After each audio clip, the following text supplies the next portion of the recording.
Shipon, central AGS প্রার্থী, চাকসু আসন্ন চাকসু নির্বাচন 2025। আমার ব্যালট নাম্বার হচ্ছে 19। ব্যালট নাম্বার 19 জয় হবে নিশ্চিত। তো আমার যে ধার, আমি শিক্ষার্থীদের চাওয়ার আলোকে আমি বিগত সময়গুলোতে যাচাই বাছাই করেছি শিক্ষার্থীরা আসলে কি চায়। আবাসিক অনাবাসিক দ্বন্দ্ব বাদ দিয়ে যাতে আবাসিক এবং অনাবাসিক সকল শিক্ষার্থীরা যাতে বিশ্ববিদ্যালয়ের সকল সুযোগ সুবিধা লাভ করতে পারে, এই জন্য আমি আমার ইশতেহারে সবকিছু নিয়ে আসছি। এরই অংশ হিসেবে যাতায়াত ব্যবস্থার যে আমূল পরিবর্তন, এই কাজটা আমি করব। শাটলের যে সমস্যা, পাশাপাশি যে আমাদের বাসের যে সমস্যা, আমি যদি নির্বাচিত হই চট্টগ্রাম শহর থেকে এবং আশপাশের উপজেলার জন্য ফ্রি বাস চালু করব, এবং সেটা হবে পাবলিক প্রাইভেট সমন্বয় করে।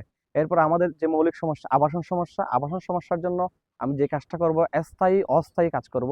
স্থায়ী অংশ হিসেবে প্রতি বছর 2টি হল নির্মাণের জন্য আমি প্রশাসনকে জোর দাবি জানাবো।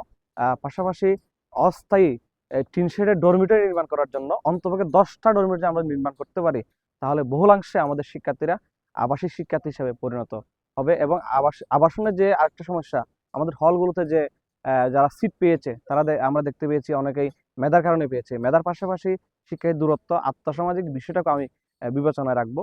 আমাদের যে লাইব্রেরির যে সমস্যাটা, যে বই নিয়ে প্রবেশ করা যায় না, আমি যদি নির্বাচিত হই সেন্ট্রাল লাইব্রেরিতে বই নিয়ে প্রবেশ করা যাবে, বই খোঁজার জন্য অ্যাপস তৈরি করব। এবং বিশ্ববিদ্যালয়ের যে হলগুলো তো আছে, আমাদের প্রত্যেকটা হলে লাইব্রেরি প্রতিষ্ঠা করব।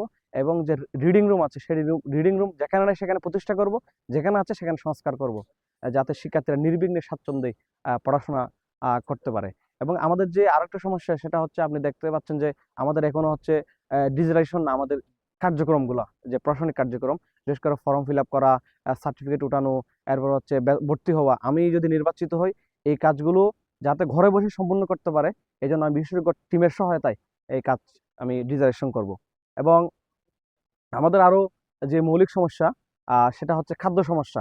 আমি যদি নির্বাচিত হই এই যে নিরাপদ খাদ্যের জন্য আমি কাজ করব এবং মনিটরিং সেল গঠন করব। এবং আমাদের যে আবাসিক অনাবাসিক দ্বন্দ্ব রয়েছে সেটাকে আমি ভেঙে দিয়ে আমাদের ক্যাম্পাসে যাতে প্রত্যেকটা শিক্ষার্থী নির্বিঘ্নে খাওয়া দাওয়া করতে পারে, এই জন্য ডাইনিং চালু রাখবো। এবং পাশাপাশি আপনার যে যারা আগ্রহী আছে তাদের জন্য আমি মেস সিস্টেম চালু করব। এবং আমাদের আরো যে সমস্যা রয়েছে সেটা হচ্ছে যে আমি চাকসুকে একটি ক্যালেন্ডার ওয়াইজ করে ফেলবো প্রতি বছর, যাতে এবছর যেমন 15 অক্টোবর চাকসু হচ্ছে, আগামী বছর যাতে 15 অক্টোবর চাকসু হয়, এই উদ্যোগ আমি গ্রহণ করব। যে সমাবর্তন যে দীর্ঘদিন পর পর হয়, সেটাকে আমি মিনিমাইজ করে প্রশাসনের সাথে সমন্বয় করে শিক্ষার্থীর সাথে আলোচনা করে এটাকেও আমি একটা ক্যালেন্ডার ওয়াইজ করব। তো ধন্যবাদ সকলকে। ইনশাল্লাহ আরো সামনে কথা হবে। তো ফেসিবাদের আমল আমি ছাত্রশিবির বাহিনী আন্দোলন সংগ্রাম করেছি, শিক্ষার জন্য কাজ করেছি, শিক্ষার্থীদের চাওয়ার আগে আমি প্রার্থী হয়েছি। এবং আমি কোনো বি টিমও না, স্পষ্ট কথা হলো বি টিমও না। আমি নির্বাচন করার জন্য এখানে মানে মানে কি বলে ফর্ম জমা দিয়েছি, আমি ট্রাই করার জন্য কি করে নাই নির্বাচন করছি না। আমি আমার বিশ্বাস শিক্ষার্থীরা যে যোগ্যতা বিবেচনা করে আমাকে নির্বাচিত করবে, যদি বিগত সময়ের কার্যক্রমকে মূল্যায়ন করে।